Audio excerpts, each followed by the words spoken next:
Hey everybody, this is Aaron from Gigatitan here, and I have a new Wi-Fi battle for you. Now, I was inspired by, everyone, pretty much on YouTube who does Pokemon battles has used one of the starters, like not fully evolved forms, and I like Totodile, so, he's like my favorite starter of all time, so I had to get a Croconaw, because, Totodile's a little, I'm sure I could use him, but he'd be a little more difficult.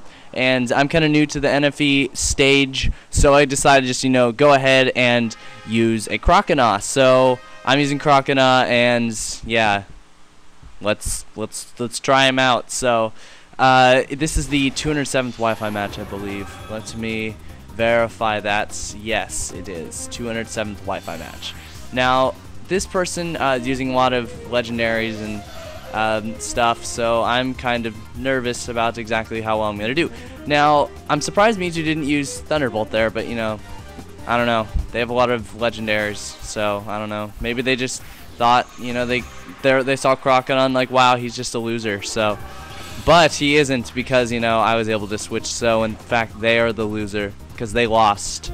They lost out on that opportunity to take out Croconaw.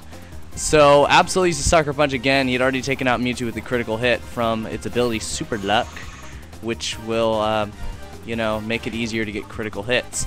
So Absol does a little bit of damage to Rayquaza, but not enough to knock it out, and it gets outraged. And Absol gets knocked out. No way it was going to survive that. So unfortunately, Absol gets knocked out. So I was like, oh, boo-hoo. And then I send in my Croconaw. So I'm like, okay, let's give it a go. So I use Endure because I know they're gonna go for they have to keep going for Outrage. So protect myself there.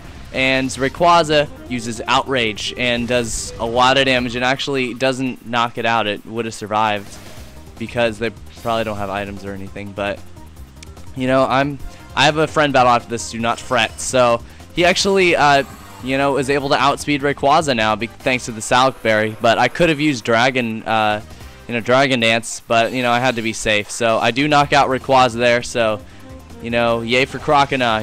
He's somewhat useful. And they send in a Groudon, and I'm like, oh crap. Okay, well, I have to use Waterfall because it's super effective, even though it's half power in the sun. Plus I have Torrent active, so that would do more damage. But Groudon is just too much defense. And I don't have Dragon Dance up, so not much I could really do. And unfortunately, Croconaw gets knocked out. But he did fine, and it's just, I guess it was a bad circumstance. They had drought and everything, so that really kind of messed up my plans. But that's okay, because that's the thing of Pokemon. You never know what's gonna happen, what they're gonna have. So I sent in Frostlass to finish this up, and he uses Ice Beam. There's no way Groudon could outspeed it or even defend against that, because it's just very powerful. So Groudon gets knocked out. So that's the battle. Croconaw is gonna stay because he's just stylish, and I love the three, Totodile, Croconaw, and Ralgator. So thanks for watching, guys. I'll have another video up very soon. It's also a Wi-Fi match, so stay tuned.